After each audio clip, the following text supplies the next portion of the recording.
Hello and welcome to our this quarter's market view discussion.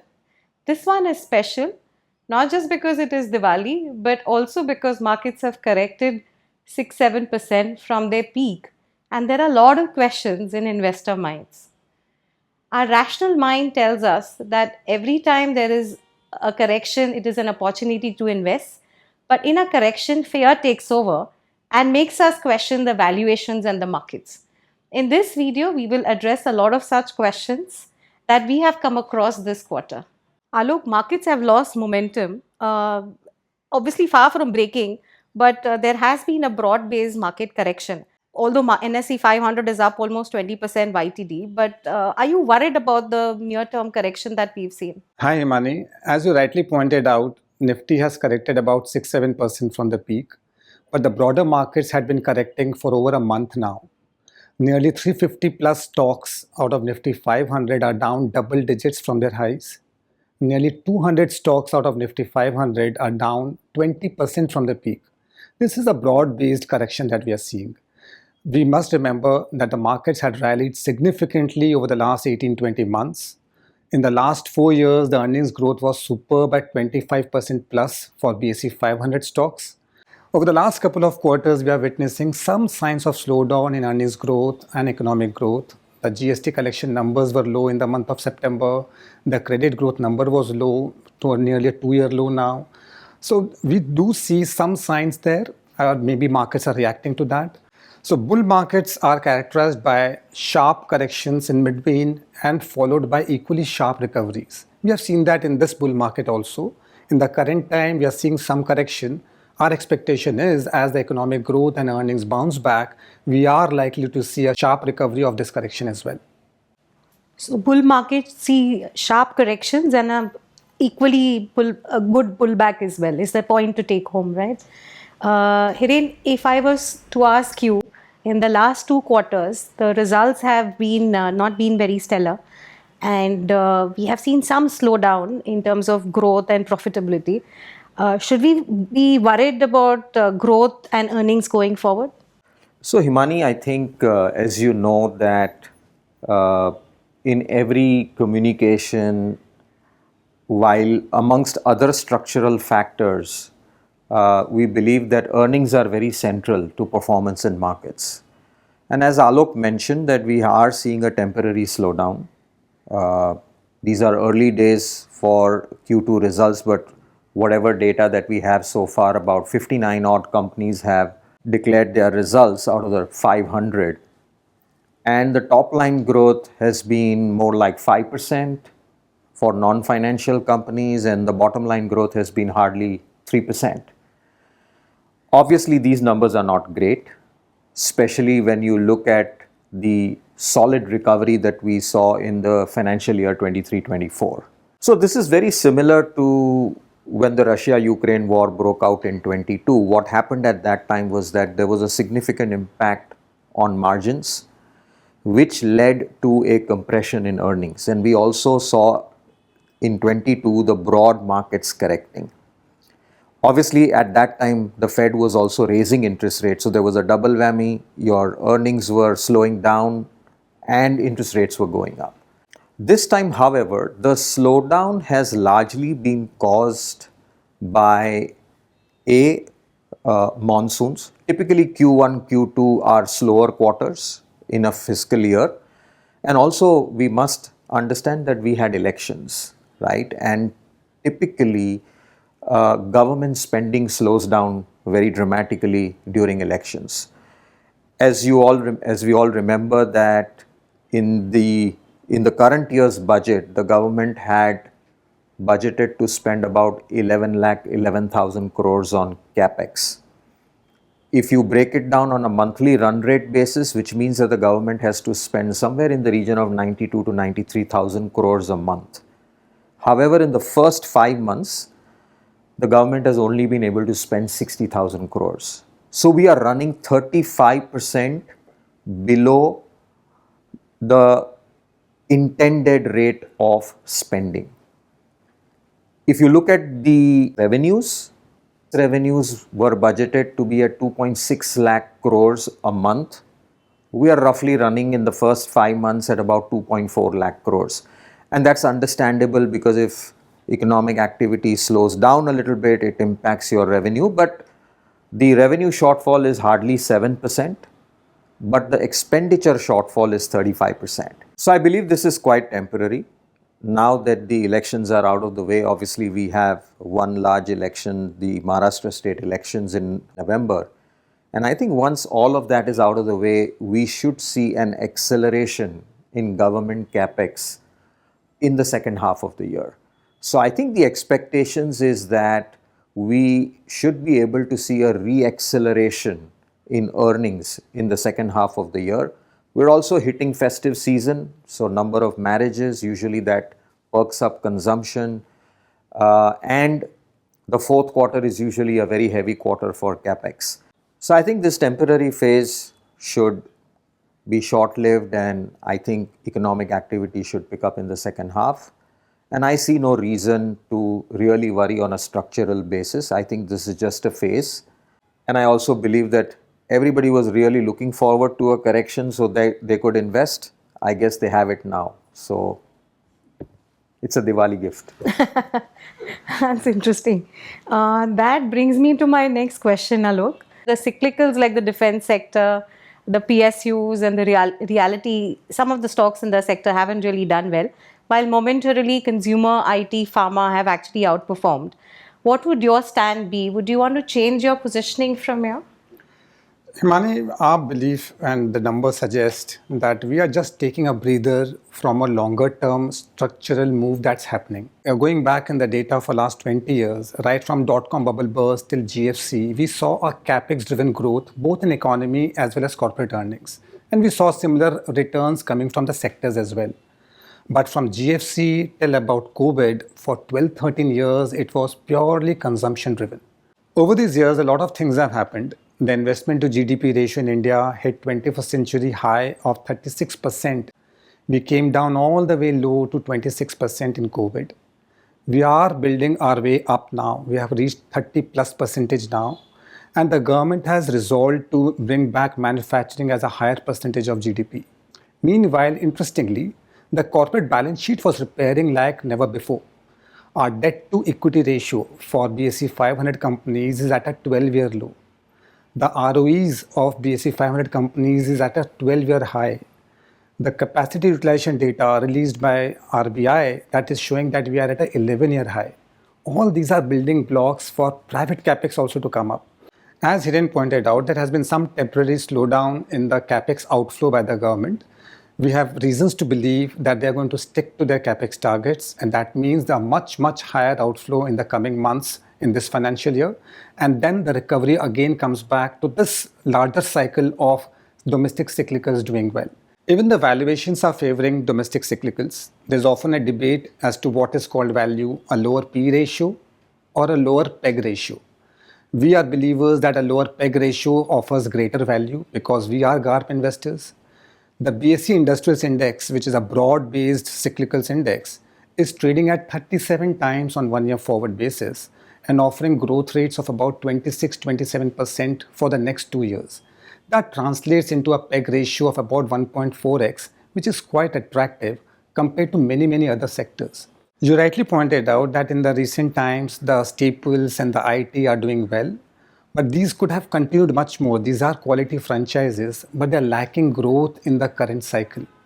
For a 29 times 1 year forward for IT index, the expected earnings growth is only 10%. So that translates into a PEG ratio of 2.9x, much higher than 1.4x in the cyclicals. So yes, while the headline in P numbers could look higher for cyclicals, but they offer much higher growth rates as compared to both economy and the broader markets. And we do feel that these corrections are opportunities to build up on this larger theme of domestic cyclicals coming back. Okay, and any view on pharma? Pharma sector within the defensives is the best placed according to us because that's the only defensive area which is attractively valued and growing at a good pace as well. So the Nifty Pharma Index is available at around 30 times on 1 year forward, whereas the earnings growth is north of 20 percentage points. So a 20% plus, which is nearly the double of nominal GDP, 1.3 times the overall corporate earnings growth, that's a sweet spot. So within defensives, pharma is best placed. So we continue our bullishness on the cyclicals like defense, real estate, and some of the PSUs. Within defensives, pharma offers the best peg to invest in, right? Hiren, last Diwali to this Diwali has been stellar. What is your view from this Diwali to the next? So you're asking me to predict the next year returns. Well, that's a tough one. But to be fair, I think we've had a phenomenal run last 1 year. I think the Nifty is up some 27%, the broader markets are up 35%. A very tough ask to repeat something like that next year, given that the first half earnings have slowed down considerably, right? So I think the era of very strong 25% plus kind of broad earnings growth is behind us. We're going to now see earnings normalizing to the more 13-14% kind of range. And I think this is where smart stock picking is going to matter. Where can you find companies that are growing structurally at a rate much faster than the average and which have quality? So I think, as Alok mentioned, for us, the peg is more important than just the absolute P. And therefore, I think we should be able to find businesses that are growing faster than the average with higher quality and which have a structural growth tailwind behind them. So, Hiren, that brings us to the next question that is frequently asked this month, especially. Month to date, India saw about $9 billion of FII outflow, while China has announced a few new stimulus for their economy. Do you see money rotating out of India and moving towards China? So, yeah, I mean, China has been the big elephant in the room. Look, I think for global money moves where they believe they can make incremental returns. All money in the world is not structural in nature. There is always some investors who are looking at making money opportunistically. And I think that's what's happened in China. You can't ignore the Chinese economy because it's the second largest economy, almost 18 trillion. And if you look at it from April 24 till date, China, through various measures, has stimulated to the extent of $800 billion. That's roughly 4.6% of their GDP. That's huge, right? Now, whether these measures will lead to a structural growth in China, anybody's guess. We don't think so. I think the Chinese economy was almost comatose. If you look at the last 3 years post-COVID, from 2020 to 23, Chinese earnings EPS growth was 1%. India's EPS growth in the same period was 22%. That tells you which is a more structural growth story. Having said that, I think China still has a significant weight in the emerging market index, and there are a lot of money which is tracking indexes. So when you give such a large stimulus and the index suddenly moves by 15-20%, people who are underweight China may lose out on returns, and therefore they may have to chase. Even if they don't like the story structurally, some amount of opportunistic money has to chase because they don't want to underperform their benchmarks as well.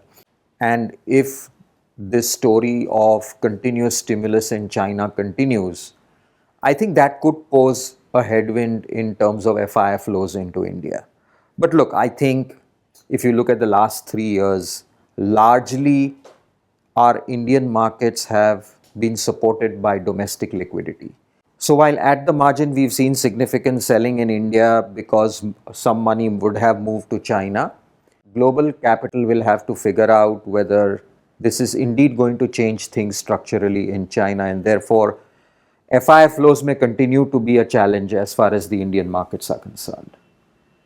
Understood. So basically, we are saying there can be a phase of consolidation, but it could be tactical in that sense. And structurally, we still remain bullish on the India story. I mean, absolutely. There's no doubt about that. Right. Alok, how do you think the geopolitical situation is impacting India, or how do you see that spanning out in the ramifications for India in that sense? There are multiple ways to look at it.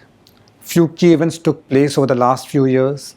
When Russia attacked Ukraine, it seemed as if a large war has broken out and markets may go into a deeper correction. We did have a correction, but again, a bull market sign, markets bounced back also. There was an increase in commodity prices that impacted earnings, but all came back strongly. Again, we had this Israel-Hamas situation last year, which led to an increase in commodity prices, especially crude prices, which has an impact on India. Neither the problem of Russia-Ukraine has been resolved, nor the problem of Israel-Hamas has been resolved. Both of them gave corrections in the markets, which were opportunities for investors to add. Our view is, until and unless two major powers are fighting each other, which can happen, God forbid, if China attacks Taiwan, until and unless such a situation happens, any kind of correction due to such skirmishes is actually an opportunity to invest. But yes, India has also learnt lessons. It is becoming more and more self-dependent in terms of its defense expenditure. So now instead of importing a lot of stuff, a lot of things are being made in India and the whole ecosystem is being laid out. So that's how multiple ways to look at it. But yes, opportunities are coming our ways to invest into them. Understood. So some of these threats actually present opportunities, like especially for defense, right? Having done this, now I think we want to do a rapid fire this Diwali. And it's going to be quick questions and some quick one word, one line answers from both of you. Sure. Right? So let's take it from here. Hiren, Diwali, what does it mean for you in one word? Celebration. Growth or value? Growth. PE or ROIC? ROIC. Crackers or cards? Cards. If there was a big billboard which had your personal motto on it, what would be that motto? Keep investing. Nice one. Alok, now it's your turn. So here we go. If you had an unexpected free day, what would you do? Possibly lays around. I thought you would say marathon or run or something like that. Momentum or contrarian? Momentum. Sandesh or rasgulla? I prefer both, but Sandesh over Rasgulla. And if there was a giant billboard with your motto on it, what would it be? कोशिश करने वालों की कभी हार नहीं होती. Thank you, Alok and Hiren, for the superb answers. The rapid fire was quite spontaneous and it was brilliant for both of you to take it. And thank you for the very detailed answers on the geopolitical, China, earnings, and all of that you've helped us understand with. Happy Diwali and wish you a very prosperous new year. Stay happy, stay healthy, and stay with us while we stay invested in you. Here's wishing you and your family a very happy Diwali, a happy new year from all of us at Team Alchemy.